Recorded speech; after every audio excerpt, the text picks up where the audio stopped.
Video kali ini kita akan membahas tentang tunjangan kinerja ASN. Karena banyak yang bertanya kepada saya, berapa sih tunjangan kinerja di instansi ini? Berapa sih tunjangan kinerja di pemerintah daerah ini? Kita ulas di video ini. Tapi sebelumnya, jangan lupa subscribe dulu channel kita.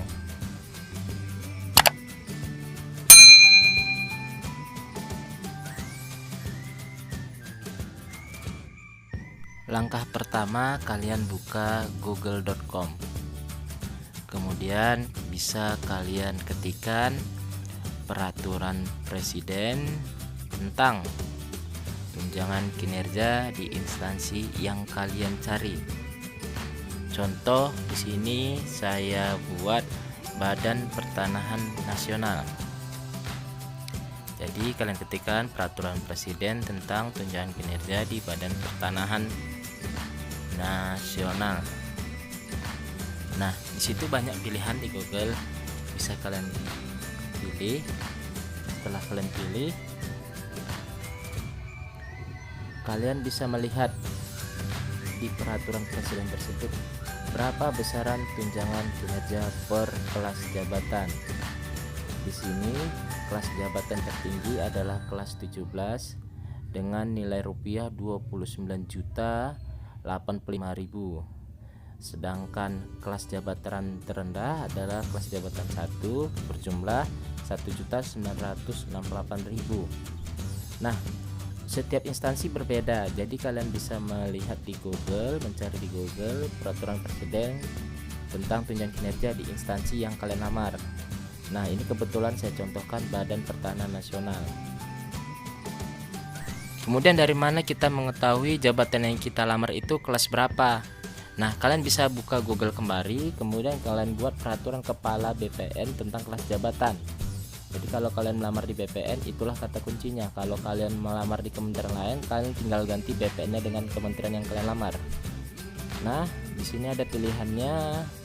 Situ peraturan Menteri Badan Pertanahan Nasional nomor 13 tahun 2014 tentang kelas jabatan. Di lampiran peraturan tersebut tertera kelas jabatan setiap nama jabatan. Jadi ada di sini tentang Pranata Komputer pertama, kelas jabatannya 8. Kemudian ada pengadministrasi umum, kelas jabatannya 5.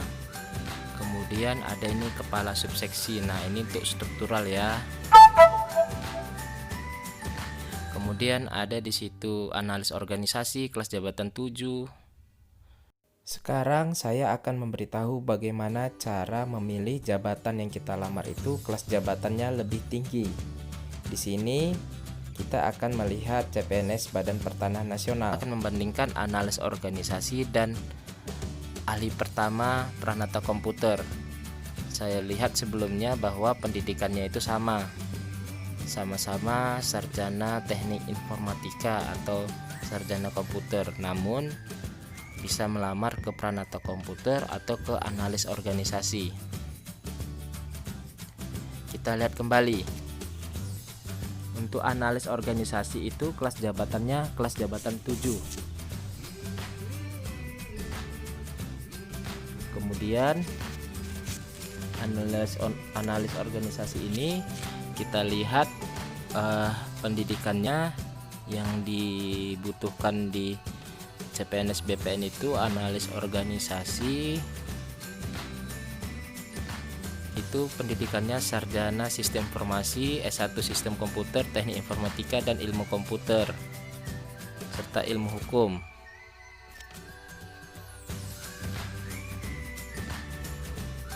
Kemudian kita lihat untuk Pranata Komputer.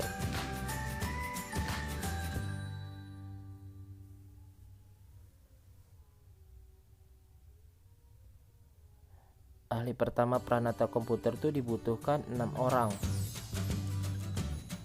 Tadi sekilas kita lihat bahwa Pranata Komputer pertama itu kelas jabatannya kelas jabatan 8. Ya, itu dia nomor 36. Kelas jabatan 8. Tadi kalau kita lihat analis organisasi itu kelas jabatannya 7. Nah, kita lihat kelas jabatan 7 dan kelas jabatan 8. Kelas jabatan 7 itu nilai rupiahnya adalah 2.928.000, sedangkan kelas jabatan 8 adalah 3.319.000. Bedanya sekitar 400.000 ya, lumayan. Jadi kalau kalian pandai memilih formasi yang kalian lamar, maka kalian akan mendapatkan tunjangan kinerja yang lebih. Jadi ada baiknya kalian harus meneliti jabatan yang kalian lamar itu jabatan apa. Kemudian kalau kita lihat pendidikannya, Pranata Komputer itu tadi saya bilang sekilas sama ya. Coba kita pastikan lagi. Ya, Pranata Komputer tuh S1 Sistem Komputer, Sistem Informasi, Ilmu Komputer, Teknik Informatika. Jadi pendidikannya itu sama yang dibutuhkan antara Pranata Komputer dan Analis Organisasi. Jadi ya dari sini kalian bisa melihat kalau saya di posisi kalian, saya akan memilih Pranata Komputer karena selain grade yang diterima adalah grade 8 dan tunjangan kinerjanya lebih besar, untuk Pranata Komputer ini adalah fungsional tertentu. Ketika kalian naik pangkat dari 3A, 3B ke 3C, maka Pranata Komputernya akan berubah menjadi Pranata Komputer Muda.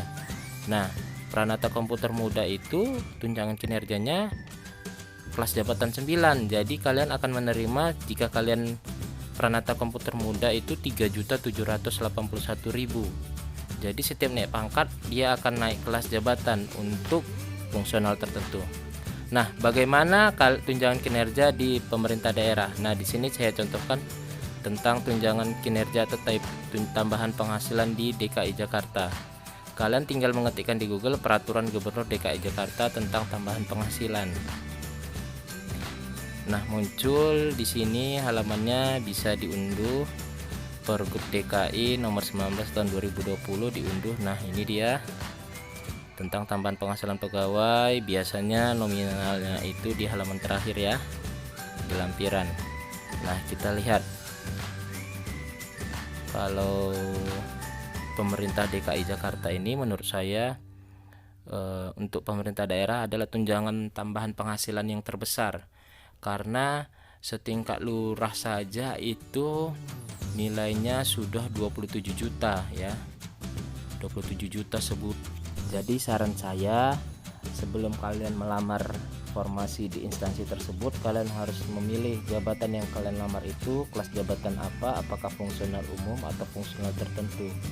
Karena fungsional tertentu itu tunjangan kinerjanya atau kelas jabatannya lebih tinggi daripada fungsional umum, dan setiap naik pangkat atau naik golongan itu tunjangan kinerjanya juga bertambah, berbeda dengan fungsional umum.